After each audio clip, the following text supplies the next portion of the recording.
Well, after such a great introduction, I can't wait to hear the speaker myself. Sometimes all these introductions can backfire. Recently, New York Magazine voted me as one of the 100 smartest people in New York City. So I thought, wow, what an honor. But in all fairness, I have to admit that Madonna also made that same list. And I understand that next year, Lady Gaga is going to push me off the list entirely. Now today, I'm going to talk about the future of the mind. And let me say that talking about the future is dangerous. Let me quote from that great philosopher of the Western world, Yogi Berra. Yogi Berra once said, quote, "Prediction is awfully hard to do, especially if it's about the future." Well, I'm a physicist. We can predict the future of the universe billions of years into the future. So let me quote from that other great philosopher, Woody Allen. He once said, quote, "Eternity is an awful long time, especially toward the end." Well, you may say to yourself, what does a physicist know about the mind? What does a physicist know about daily life? Well, we are the ones who invented the transistor. We invented the laser. We helped to assemble the first computer and the internet. We wrote the World Wide Web. And along the way, we invented television. We invented radio, radar, microwaves, X-ray machines. And don't forget, we created the space program and the GPS satellite. And we physicists love to make predictions. When we helped to assemble the internet, one physicist predicted that the internet would become a forum of high culture, high art, and high society. Well, today we know that 5% of the internet is pornography.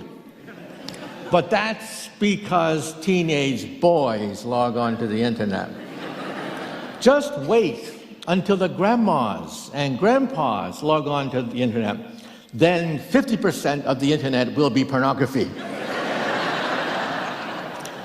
And again, you may say to yourself, well, how does physics differ from chemistry or the other sciences?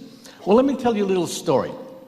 During World War II, once the Nazis captured a bunch of American scientists, and they called them spies.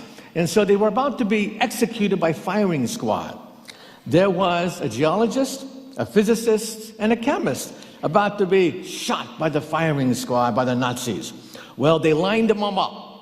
And then, just as they were about to push the trigger, all of a sudden, the geologist says, "Earthquake! Earthquake!" Well, chaos broke out.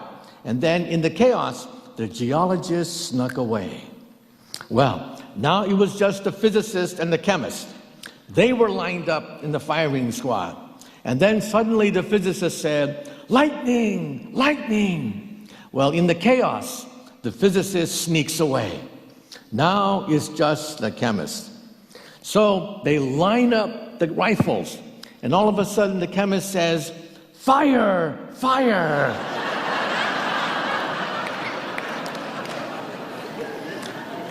Sometimes it just doesn't pay. So anyway, today I'm going to talk about the future of the mind. Ever since I was a child, I've been fascinated by two things. First, I've been fascinated by outer space, by the origin of the universe. In fact, that's what I do for a living. That's my day job. However, I've also been fascinated by inner space. What lurks on your shoulders is the most complex object in the known universe. If we were to create a computer that can simulate the brain, the computer would be the size of a city block. That's how big the computer would be. Energy would require a nuclear power plant to fire it up and a river to cool it down. But your brain operates on 20 watts of power. So when someone calls you a dim bulb, That's a compliment. And you don't need a nuclear power plant to energize your brain. Just a hamburger is fine. So how is it possible? Well, my latest book, The Future of the Mind, I'm proud to say, is now #1 on the New York Times bestseller list.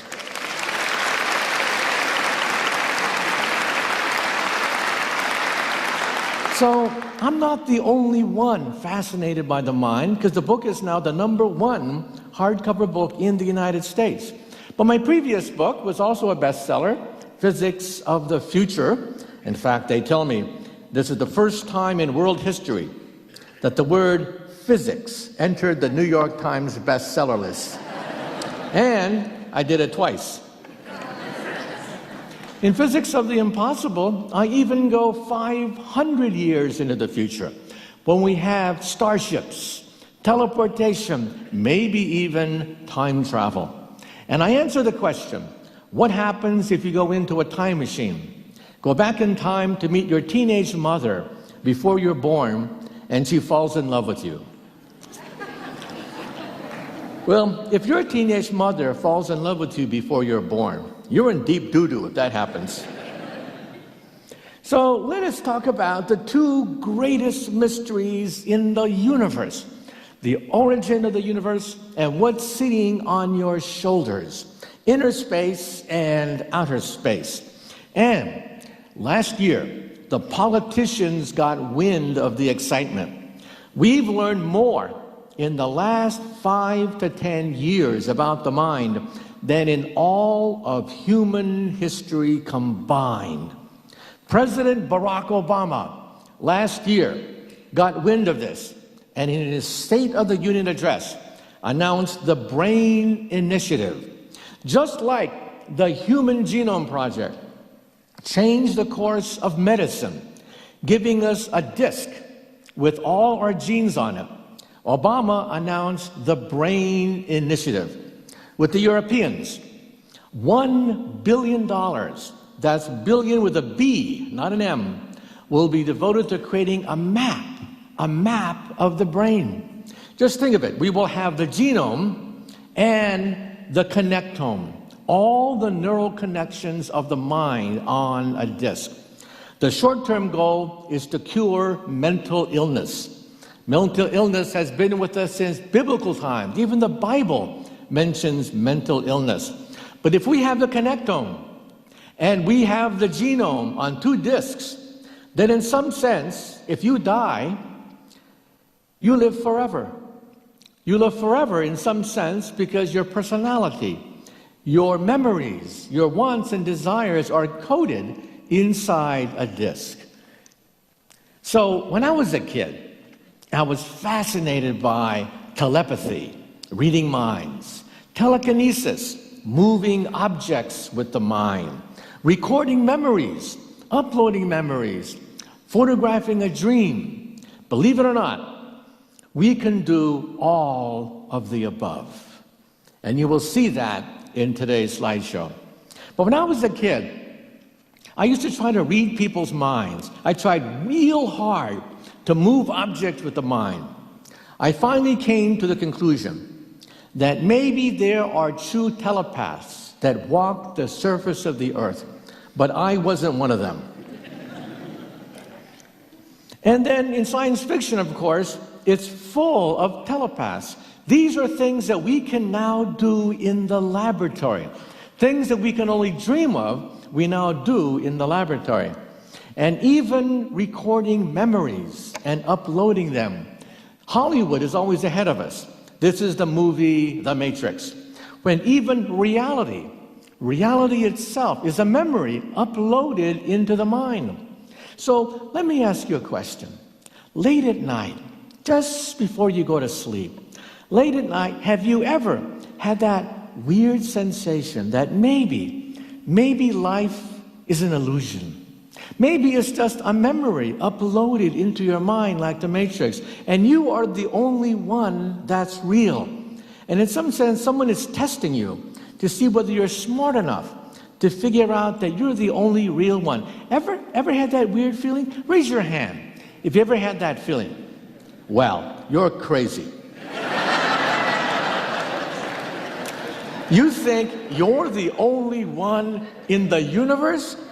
Give me a break. You see, I'm the only one in the universe. I'm sitting in my bed right now. This is just a memory uploaded into my mind. I'm just sitting in my bed all by myself.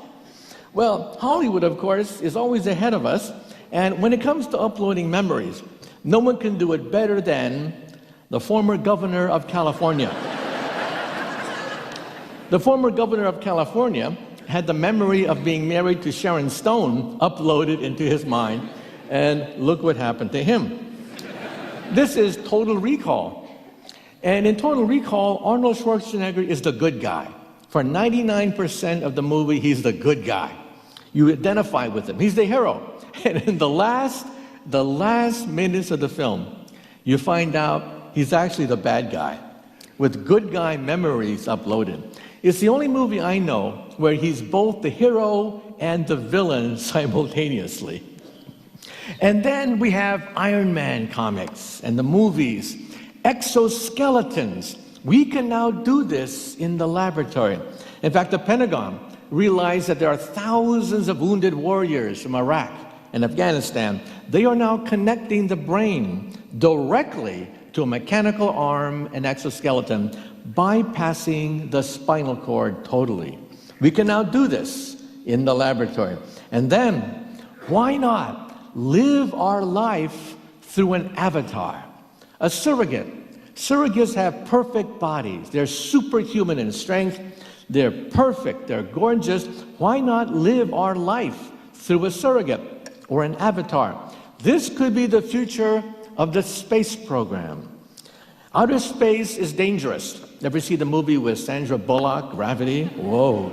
Space is dangerous. So why not send a robot into outer space guided by you, and you are in your hot tub in your living room. From your hot tub, you mentally control a robot astronaut in outer space. NASA is looking into this possibility. And then I used to dream about telekinesis, moving objects with. This is the movie Carrie, where a telekinetic is bullied all her life, and finally she can't take it anymore. So at the senior prom, she destroys the entire high school. What's the lesson here? The lesson here is never take a telekinetic to the senior prom. And then Superman, the iconic figure of the comic books. Hollywood is right there again. Every kid knows that Superman's father died when Krypton blew up. But the latest movie has a twist. You see, in the latest movie, Superman's father is reduced to a computer program. His connectome, his mind, his pathways of the brain are encoded in a computer program. And he comes back to life as Russell Crowe. Russell Crowe is a hologram that has all the memories, personality quirks, all the expressions of Superman's father. Is this possible? This could be the end product of President Barack Obama's Brain Initiative. We will have a disc called Brain 2.0. Brain 2.0 that lives on even after we die. And then the question is, can the mind exist without the body? 200, 300 years ago, people thought that the spirit, the soul, was different from flesh and blood. Then we have modern science, which tells us, no. You see, the brain is wetware, like hardware. The brain is computer wetware, and the mind is software. The mind is software running on wetware. But, you see, if we can put the mind on a disk called the connectome, this billion-dollar project of President Barack Obama, then in some sense, the mind can be separate from the body, just as the ancients once thought. But let's talk about science. That was Hollywood. Now let's talk about science.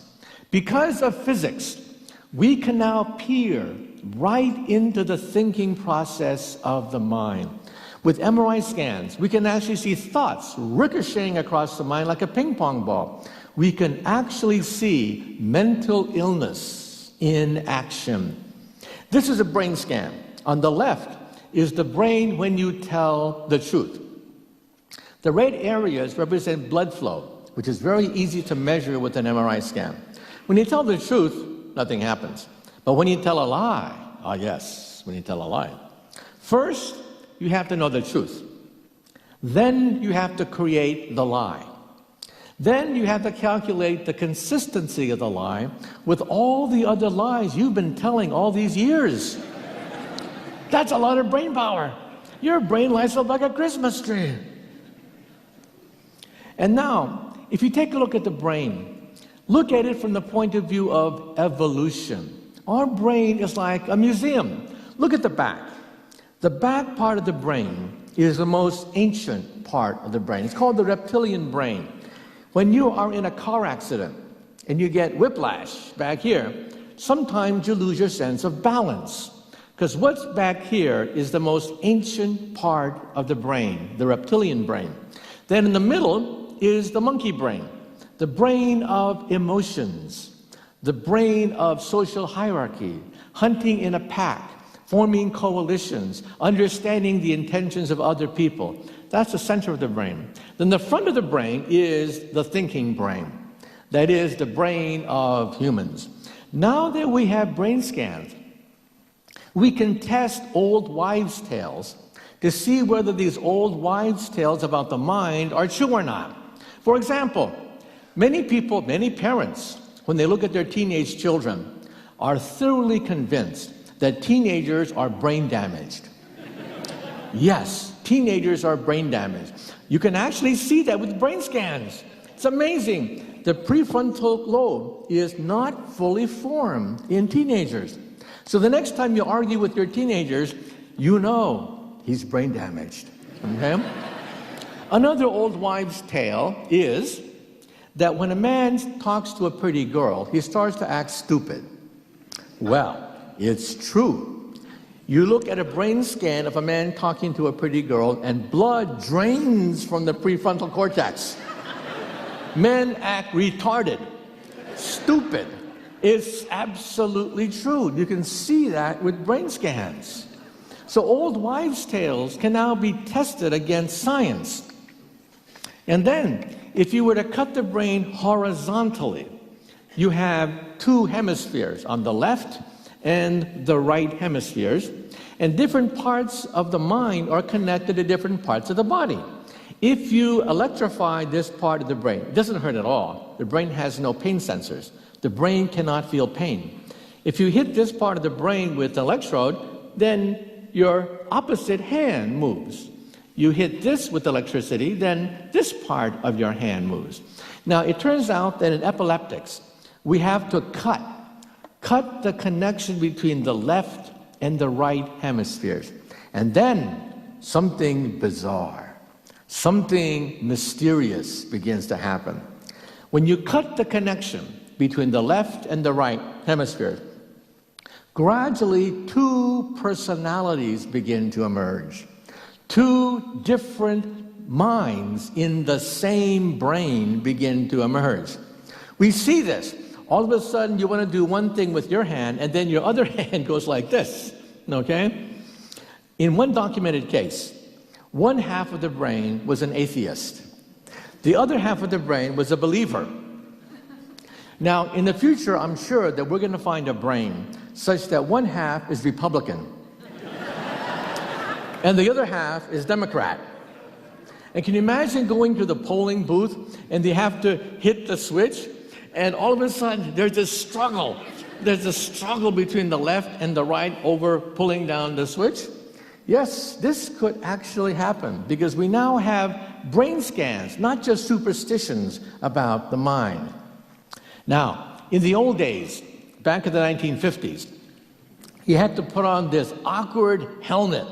You look like a refugee from Star Trek. All these electrodes. Now, we don't do that anymore because we have computers. computers allow us to decipher all this mishmash of radio that comes out of the mind. In fact, in the future, these brain scans will be sexy. On the upper left, children can now play video games mentally. They put on a headband. The headband picks up radio from their mind, and they control an avatar inside a video game. On the right is what is happening in Japan. In Japan, you put a headband on your head at a party, and it has 2 ears on it. When you talk to someone who's interesting, the ears go like this. When you talk to a dud, a real loser, then your ears go like that. And so with this headset, you will know ahead of time if you're going to go home alone at night. And I think I'm going to give these to my students in college. I will see all my students. If their ears go like, then I will say F, F, F. Oh, there's an A here. There's another A, okay? So you can do this now. This has gotten the attention now of Apple computers and Microsoft. They're looking into this. On the lower left, maybe one day you will simply control your laptop by thinking. The headset will pick up radio from the brain. Computers will decipher the signal and move the cursor. You can already type. We can already type by the power of the mind because computers can now decipher what you are thinking about. And one day it could be sexy. All of a sudden, fashion models, people that are at the forefront of high fashion will start to wear these things as well. It'll be fashionable to control computers this way. In fact, in the future, one day, when you walk into a room, you may mentally turn on the lights, mentally set the thermostat, mentally turn on the TV, mentally call for the car, and mentally drive the car just by thinking about it. This is my colleague, Stephen Hawking, the great cosmologist. He's now lost control of his fingers. He can only blink. That's all he can do. But no, we're physicists. What we did was we put a chip in his right glass. Next time you see Stephen on television, look at his right frame. There's a chip in his glass. That chip picks up radio from his brain, converts it to signals that operate a laptop computer. So this is how Stephen now communicates with the world. But not just a laptop. Why not an exoskeleton? This is what's being done at Brown University, Duke University. They put a chip right on top of the brain. It doesn't hurt because the brain doesn't have any pain sensors. Then this chip is connected to a laptop, which then controls a wheelchair. This gentleman here had a stroke. He is a vegetable. He cannot scratch his nose. He cannot talk. He cannot do anything but blink. Blink is the only thing he can do. At Brown, they put a chip in his brain, connected it to a computer. He can now surf the web. He can read email, write email, play video games, do crossword puzzles, operate his wheelchair, operate household appliances. Anything you can do on a computer, he can also do, and he is totally paralyzed. And we've now connected, also at Brown University, this paralyzed woman to a mechanical arm. She also is totally paralyzed. She can only blink. And when they connected her to a mechanical arm, she could pick up Coca-Cola for the first time in years and scratch her nose. And they asked her, how do you feel? And she blinked, and she spelled out the words, I want robot legs next. Well, that's coming too. Because the Pentagon got wind of this. And they realized, oh my God, think of all the wounded warriors from Iraq and Afghanistan with no arms, no legs. What is our country doing for our veterans? Well, what we're doing is creating mechanical arms. Mechanical arms that are so sensitive, you can pick up an egg without breaking it. You can fist bump. You can high five. You can handshake. That is how delicate these arms are, built at Johns Hopkins University. And not only that, but complete exoskeletons are next. We are going to bypass the spinal cord for these people. Think of the people who are injured because of car accidents, strokes, football accidents on the football field. Hundreds of them, thousands of people who are partially or fully paralyzed.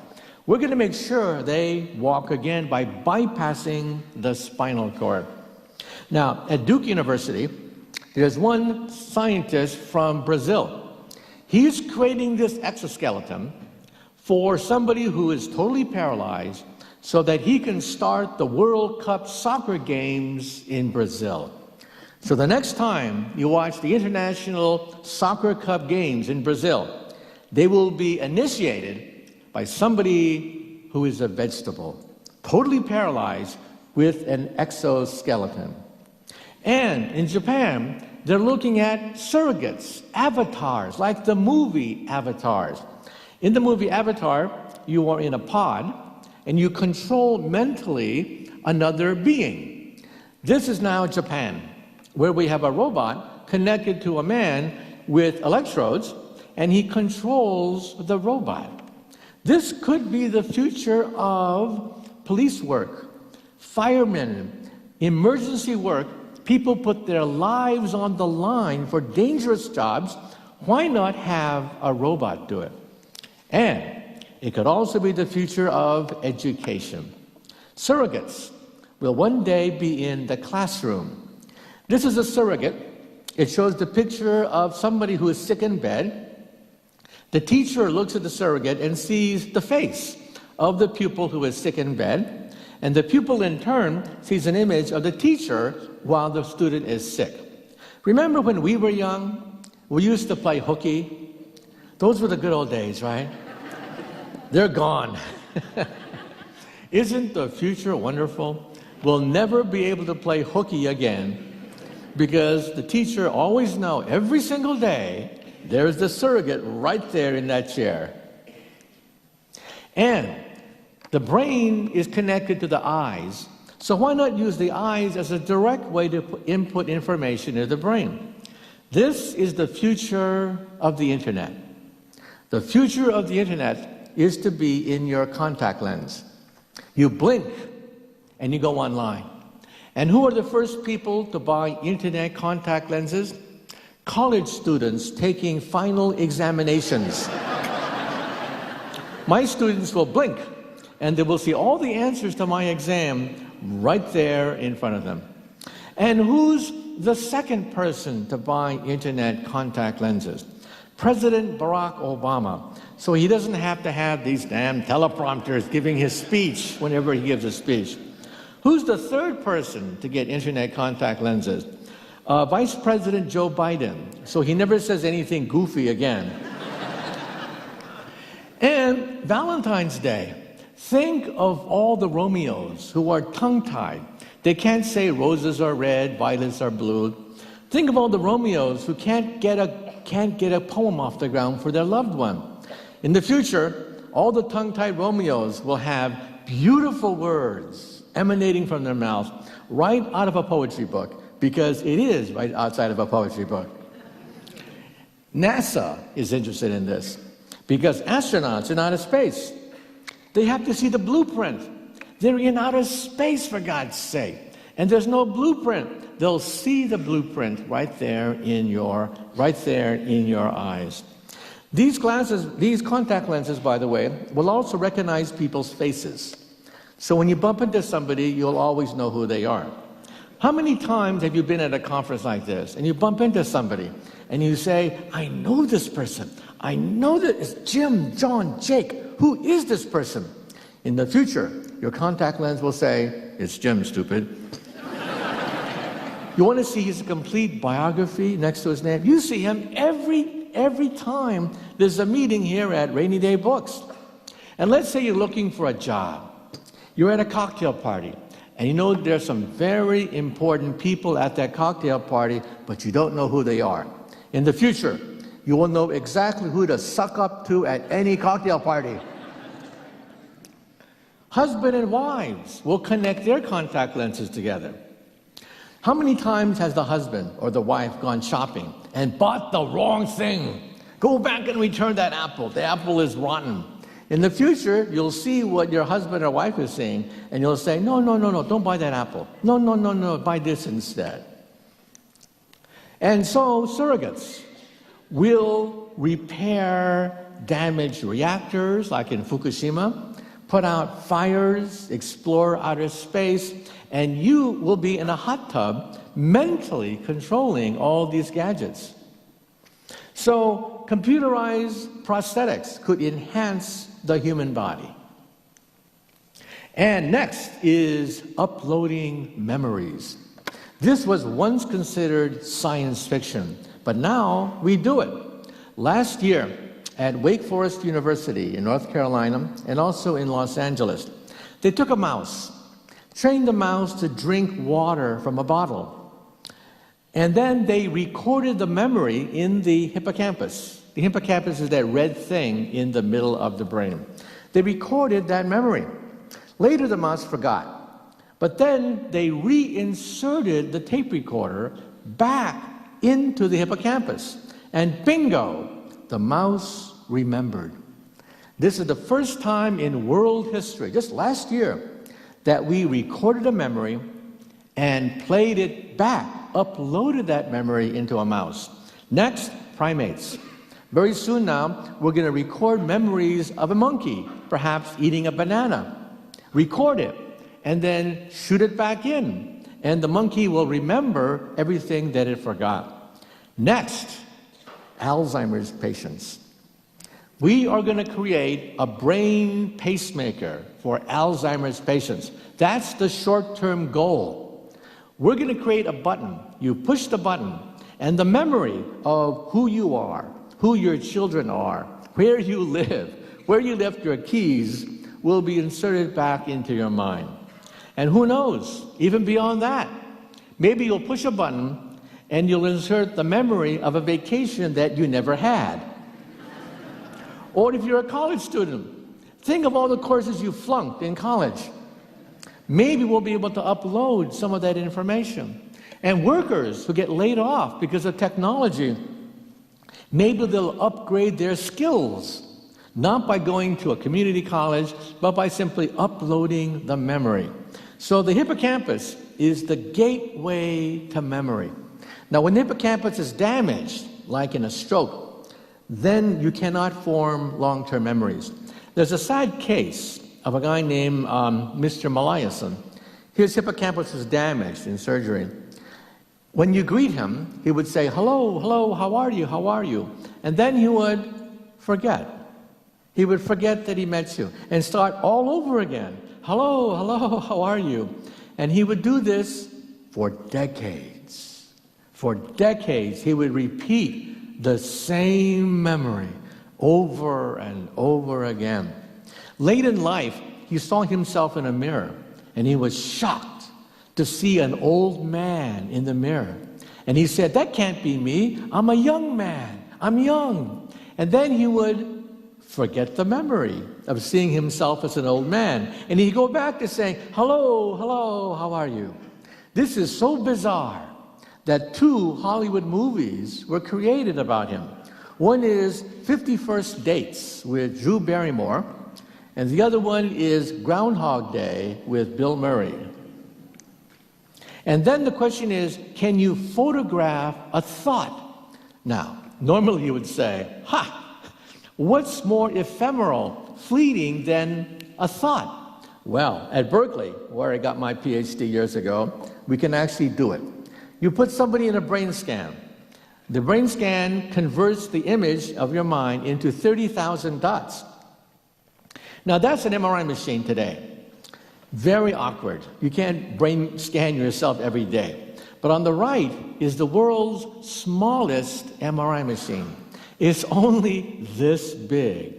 It uses supercomputers to compensate for a weak magnetic field.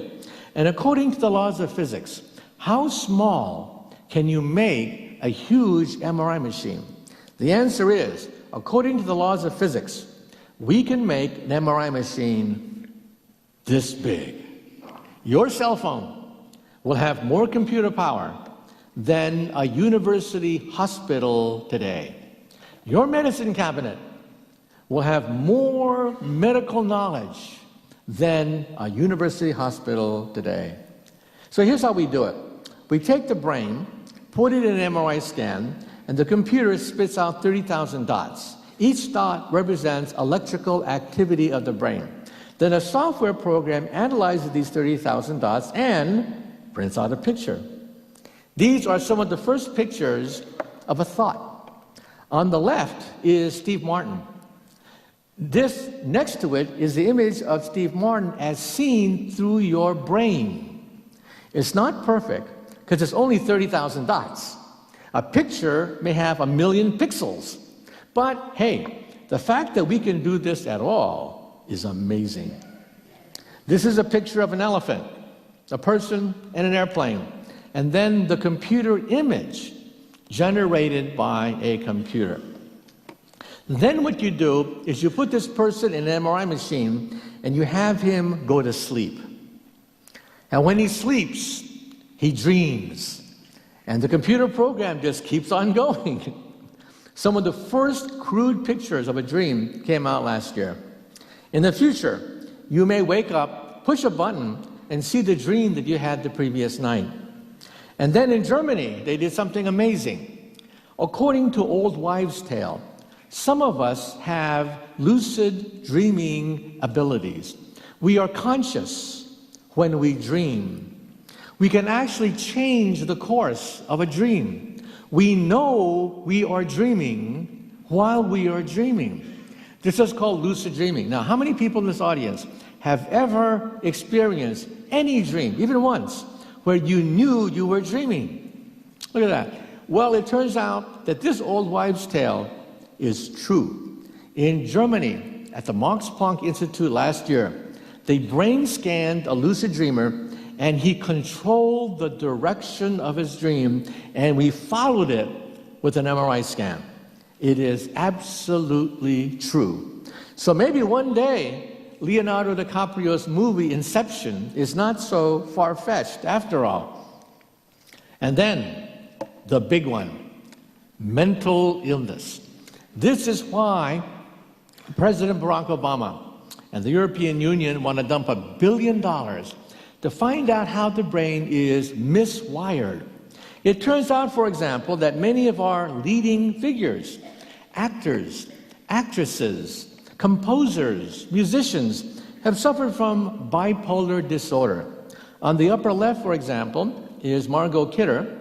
She became famous as Lois Lane. However, several years ago, they found her homeless, stark naked, hiding behind garbage cans.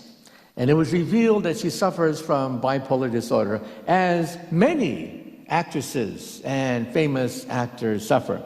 We can now brain scan these people, and we now cannot cure them, but we understand how mental illness forms to a degree.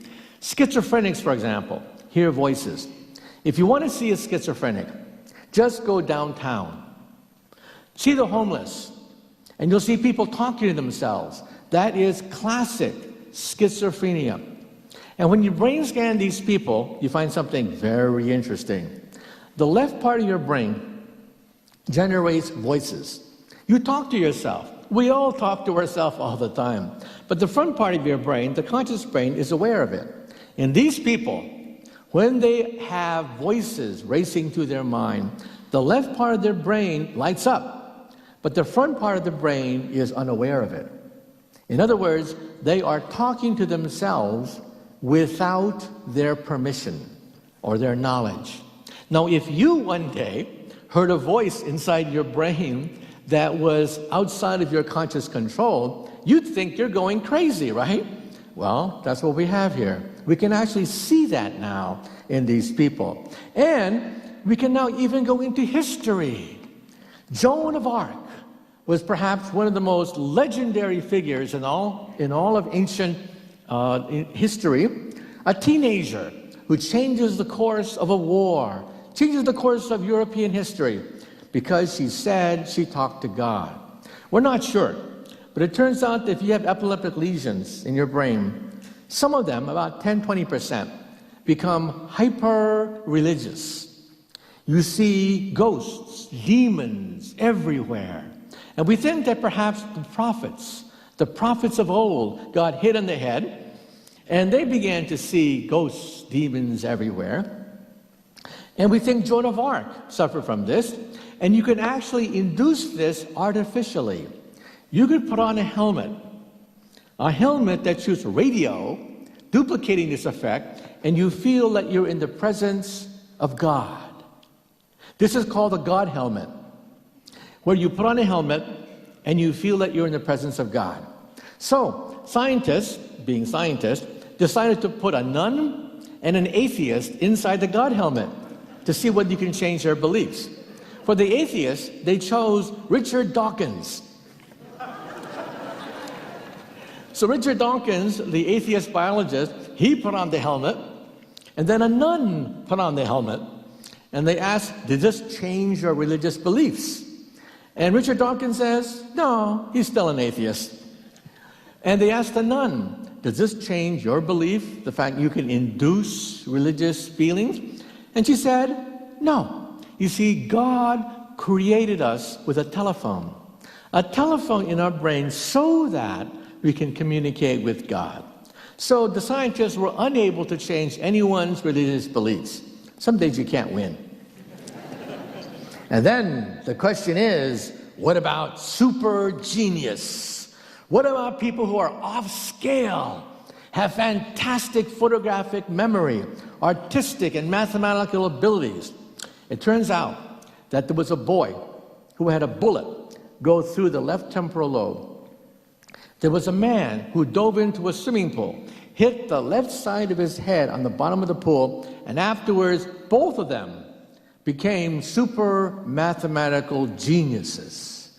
This has now been documented, acquired savant behavior. Now tonight, after today's talk, do not pick up a hammer and do not hit yourself on the left temporal lobe, thinking you're going to become a genius afterwards. However, some of these people have photographic memories that we have analyzed. This gentleman here, for example, takes a helicopter ride over Manhattan and draws the entire vista of the Manhattan Harbor, the New York Harbor, from memory. He did it for Hong Kong, London, and New York City. When you go to JFK Airport and you land in the American Airlines terminal, look up and you will see this huge mural, every detail perfect, drawn from memory by this man who had one helicopter ride over Manhattan. How do you do this? If they can do it, we can do it. We're not that different from these people. So how is it? Well, we're not sure. But one theory is that when you have a memory, we used to think that the memory decays with time. It gets old. It wears out and disappears.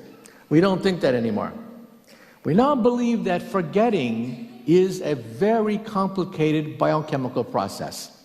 In these people, their brain records, but the forgetting mechanism is broken. They have forgotten how to forget. Therefore, they remember everything. You can ask them, what were you doing in 1954 at 4 o'clock in the afternoon on May 2nd? And they will tell you what they were doing at that time. Amazing. And then we have the other question of Asperger's syndrome. True genius from Isaac Newton. Isaac Newton, hands down, is the greatest scientist who ever lived. Einstein said that. And he was a very strange person. He couldn't have small talk. He couldn't chit-chat with you. He'd be horrible at a dinner conversation. You would not want to invite Isaac Newton for dinner. And if you want to see somebody with Asperger's syndrome, just watch The Big Bang Theory on CBS television. Asperger's people are strange. They don't make eye contact. They're klutzy with conversations. They're clueless when it comes to women, just like on the Big Bang Theory.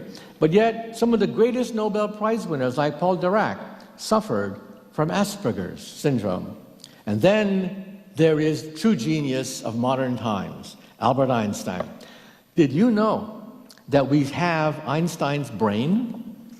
When Einstein died in 1955, the doctor who did the autopsy kidnapped the brain without anyone's permission. He took the brain home and kept it in a cooler for 30 years.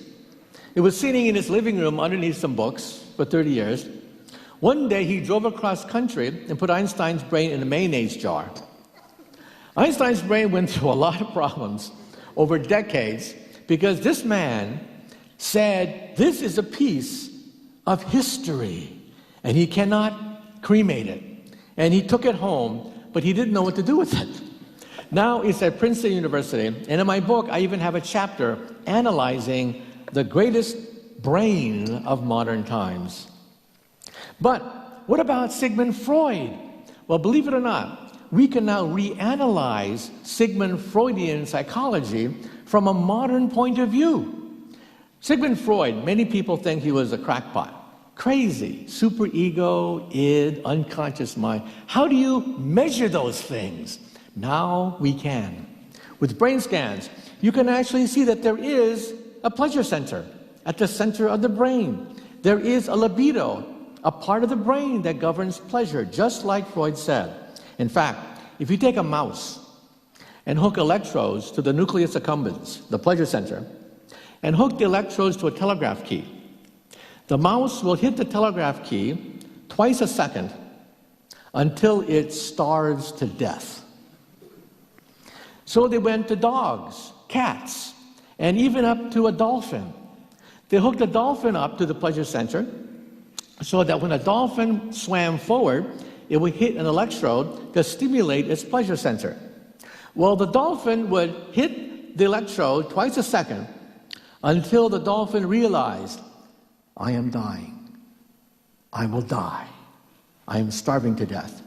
Then the dolphin stopped, went out, grabbed some food, and came back and hit himself again. Dolphin's not stupid after all. And then the question is, what is consciousness? You know, so many people have written about this thing called consciousness. 20,000 papers have been written about consciousness. Never in the history of science have so many written so much to produce so little. I have a new theory of consciousness that I put in the book. I don't have time to get into it, but I believe that animals have consciousness. Our consciousness is different from animals. But yes, even dogs, cats, I think, are conscious. And in fact, how many people here in this room have a cat at home, right? Raise your hand. Now, when you come home, right, the cat comes up to you and purrs and goes right up to your leg. And you say, oh, kind putty cat, such a nice cat. How affectionate, right? Wrong. If you were to scan the brain of the cat will be thinking, this human is mine. I own this human. I'm going to put my hormone on this human's leg so other cats cannot come on my territory. In fact, I trained this human. This human feeds me twice a day. Good human. Good human. Okay?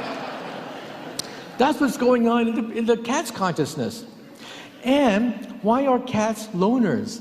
Why do they come up to you and purr next to you and then disappear all by themselves?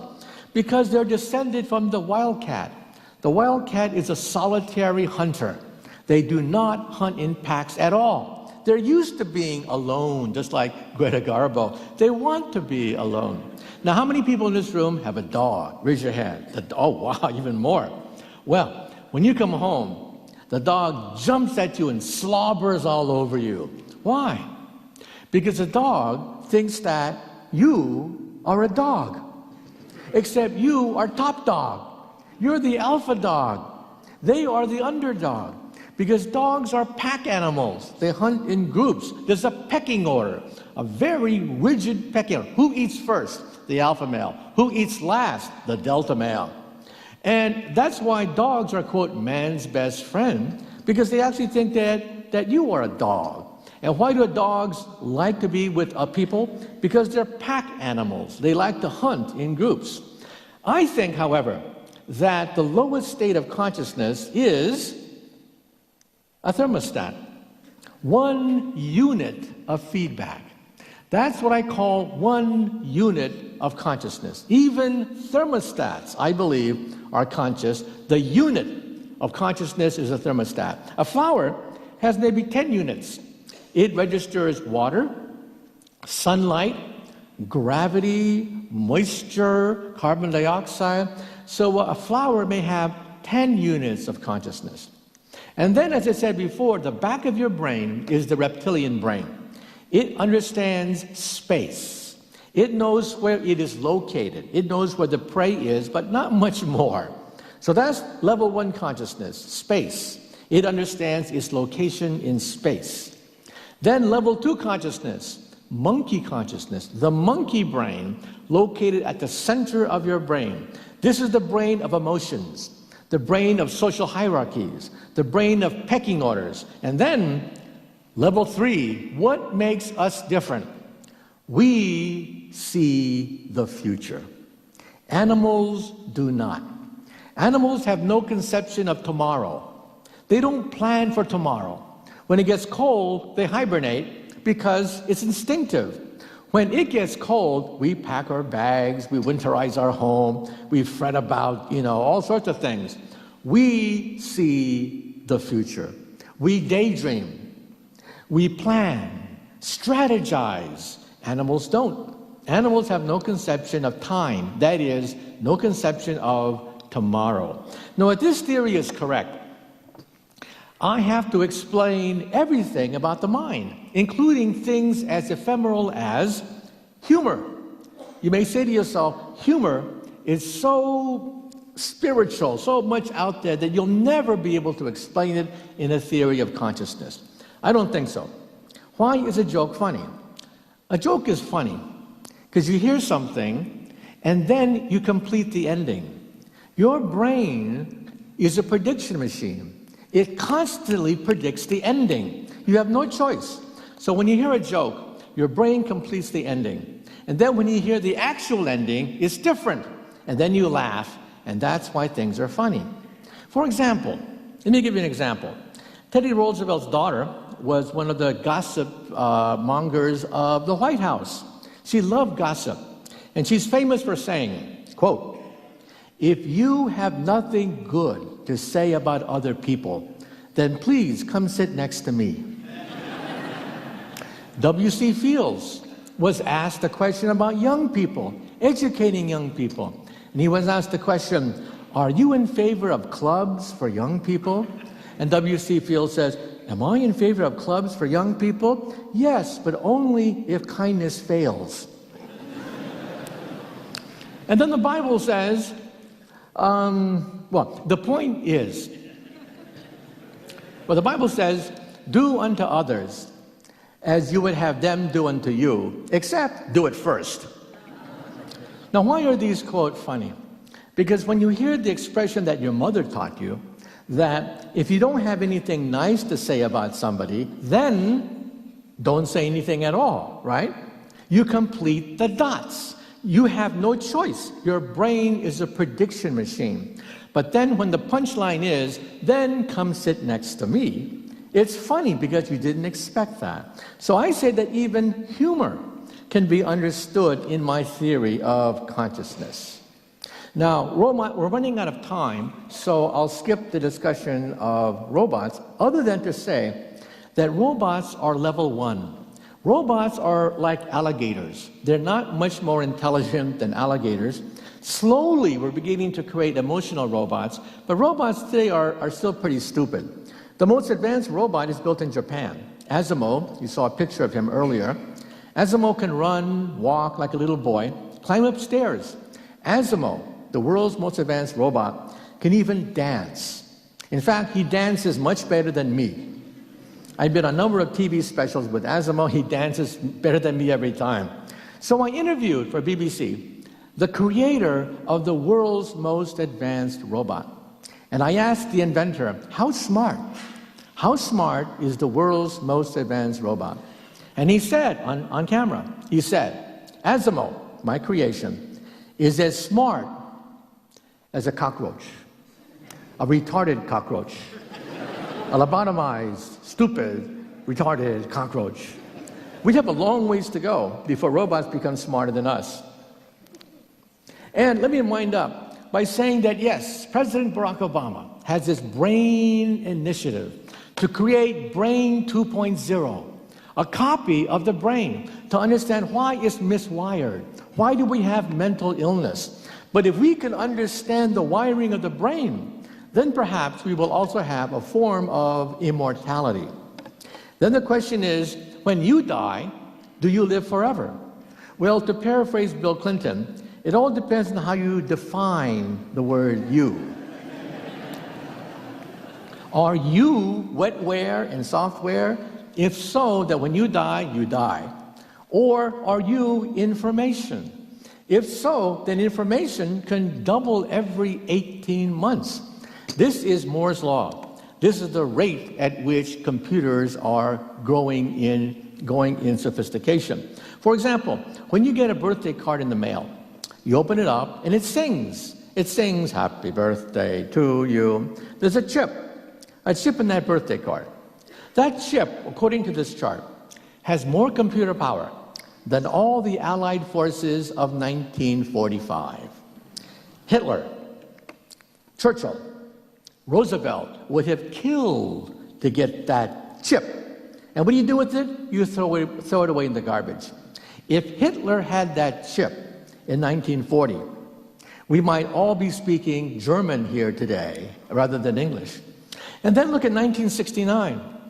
In 1969, we put 2 men on the moon. But ever see these old grainy NASA tapes of mission control? My God, according to this chart, they were 64K processors. Dinosaurs. Your cell phone today has more computer power than all of NASA in 1969. In fact, you're not going to put me on one of those rocket ships. You're not going to send me into outer space backed up by one cell phone. It's criminal. It's criminal. We were shooting humans into outer space backed up by one cell phone. And the internet, as a consequence, will become a brain net. We will send emotions, memories through the internet. Can you imagine teenagers? Can you imagine teenagers on Facebook sending the emotions, the experience of their first date, the senior prom, all of it on the internet? They'll go crazy.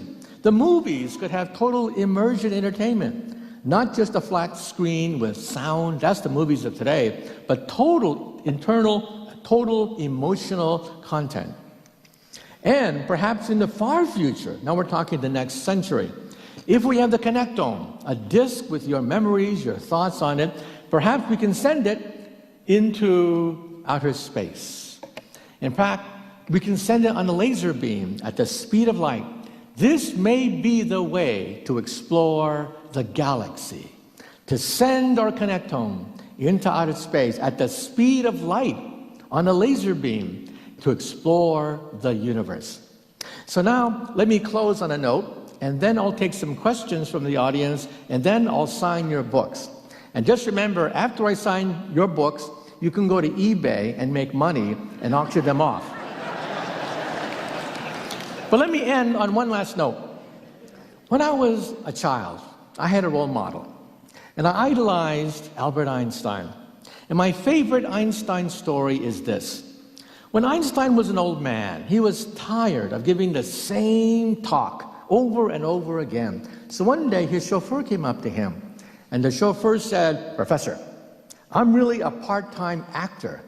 I've heard your speech so many times, I've memorized it. So why don't we switch places? I will put on a mustache. I will put on a wig. I will be the great Einstein, and you can take a rest and be my chauffeur." Well, Einstein loved the joke, so they switched places. This went along famously until one day, a mathematician in the back asked a very difficult question. And Einstein thought, oh, the game is up. But then the chauffeur said, That question is so elementary that even my chauffeur here can answer it for you. Thank you very much. You've been a great audience. I'll take questions from the audience, and then I'll be happy to sign your book. Okay? Thank you very much. You've been a great audience. Thank you.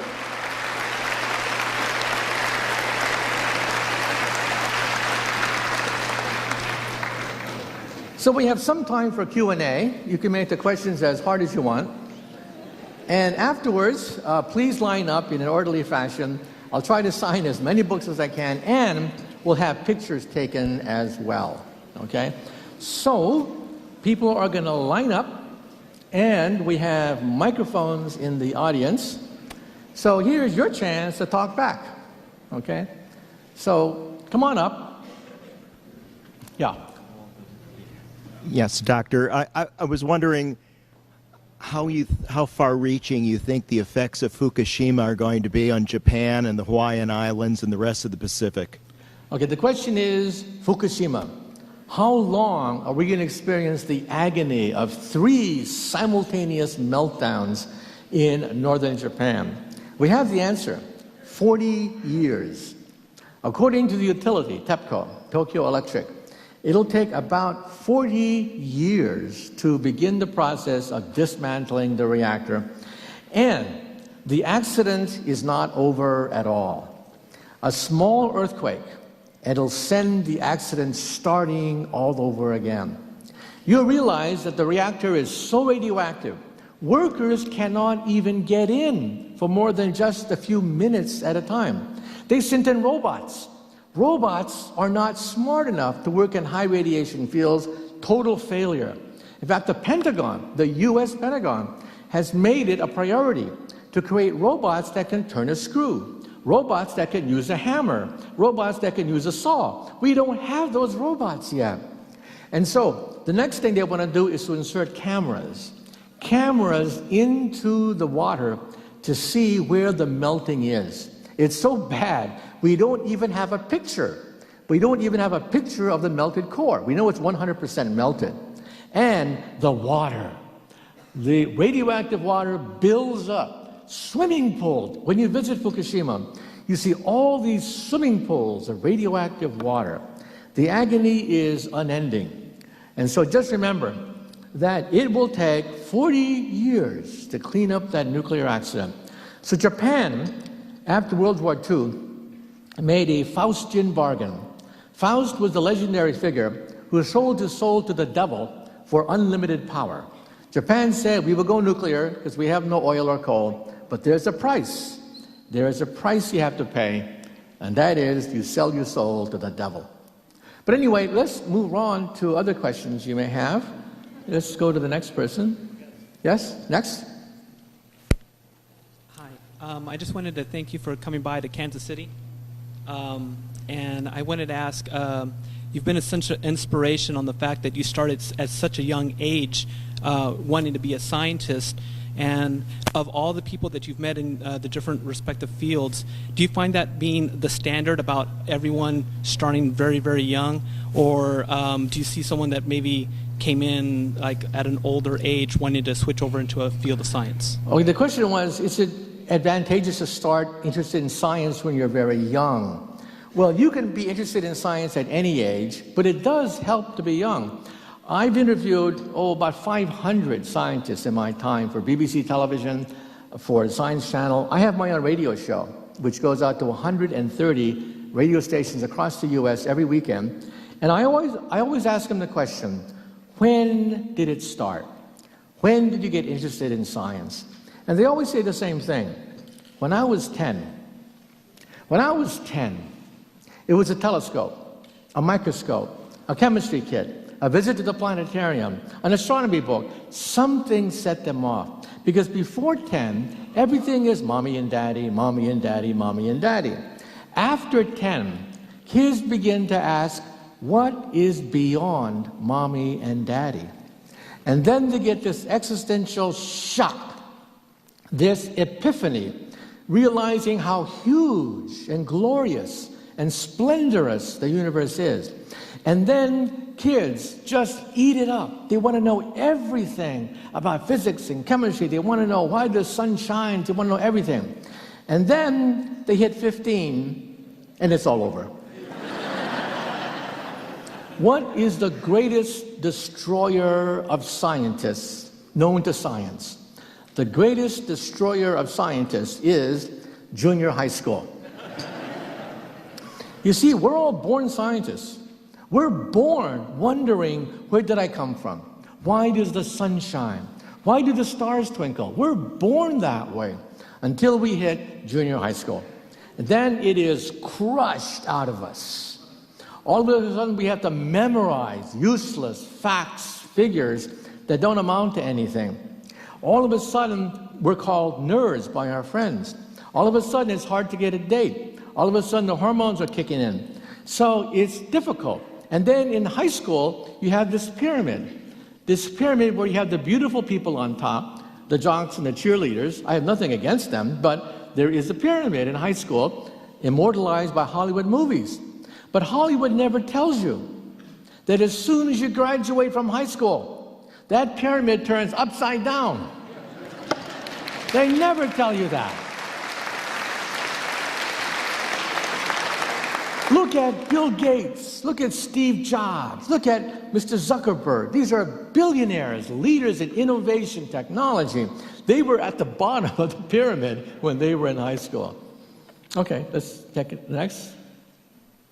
Thank you for your speech today. It's very nice. So I was wondering, you mentioned that you could take a chip with someone's memory and insert it back into the rat, or so they can remember it again. So as this is progressing, it may be that someone's memory may be inserted into another person's brain. So there's controversy over doing something like this because memories are personal and it's meant to be for just a single person. How do you think the public will respond, and how do you personally think of this new technology in future? The question is, what are the ethical implications of being able to insert not just true memories, but false memories? Courses you never took, dates you never had, vacations you never experienced can all be uploaded, we think, in the future. There are big ethical considerations, because what happens if a criminal gets this and uploads the memory of a crime that you never committed? Our legal justice system depends upon eyewitness accounts. We have witnesses who say that, yeah, they'll tell the whole truth and nothing but the truth. But what happens if you can tamper with people's memories? Then eyewitness accounts cannot be trusted anymore. Therefore, I think this has to be regulated. If we get to the point where we can insert whole memories into the mind, then they have to be labeled that this memory is false. This vacation you never had. But it's fun anyway, so I'll pay money and I'll experience the vacation. So we're going to have to regulate it to make sure that false memories are clearly labeled false memories, so you don't confuse what is real and what is false. And for people who worry about security, some people think that in the future maybe a CIA agent will record your memories from a distance. That's not going to happen, because in order to tap into the mind, you have to put a probe either directly on top of the brain, which is painless, or put a helmet right on top of the brain. Further away, the radio signal's damp so that it's less than background, gibberish, noise. Noise interferes with the radio signals. So the lesson is you have to be right up to the person's brain in order to record things. So the problem is not privacy, because someone will record your memories. The problem is that you may willingly make a memory that's recorded, but then somebody else sells it. So you have to make sure that your memories are kept private. So that is a whole nother area which will play out in the years. But remember, right now, we can only record one memory at a time. But in the future, we can foresee a time when memories may have to be regulated, just like software. Thank you. Yeah? Yeah, next?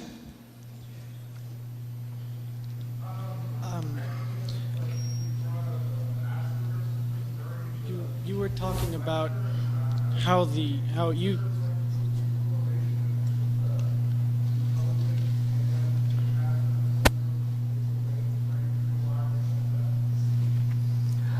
Yeah, okay. First of all, the question is about Asperger's. And what does it show about how the brain is wired up? Well, first of all, Asperger's, we think, is a mild form of autism. And a certain fraction of people with autism begin to develop these enormous mathematical, artistic abilities. Not all autistic children, but a good fraction of them begin to excel in certain directions, but they may have an IQ of maybe 80. They may be, quote, mentally retarded. They have to be confined to institutions. So how is that possible? The new thinking is that it is damage to the left temporal lobe that creates these savants. The damage could occur for many reasons: a bullet, a blow to the head, or damage from autism. So we now believe that autism is not the only way to have these mathematical powers. People with Asperger's have these mathematical powers without having to have a low IQ. These people are functional. Isaac Newton, Paul Dirac, they were functional in society. In fact, Newton was actually a member of parliament during his lifetime. And so we're now beginning to understand that autism and savant behavior are not inevitably linked, that it may be possible to induce this kind of behavior, and we think that Asperger's is a form of this where you can actually control it. You can actually function in society with Asperger's and still have these mathematical powers. In fact, one study done just last year at Silicon Valley showed that many Silicon Valley engineers have a higher rate of Asperger's than the average population. But you probably knew that already watching The Big Bang Theory, right? Clueless. These people are sometimes clueless when it comes to women. But this is something that we're still investigating. So we have a long ways to go before we fully understand autism and Asperger's. But now that we have brain scans, we can actually see that their brain is slightly different from the average. I was curious as to what your thoughts were on the subject of quantum consciousness and how it's related to theoretical physics. Okay, there is, in my book, I have a chapter on quantum consciousness, which is perhaps the most bizarre form of consciousness in all of science. According to the quantum theory, in order for something to exist, somebody has to look at it. Somebody has to make an observation. Before you think, in principle, it could exist in all possible states. When you look at it, it then assumes one state. Therefore, the observer, in some sense, determines existence. But observation requires consciousness. Conscious people make the observation.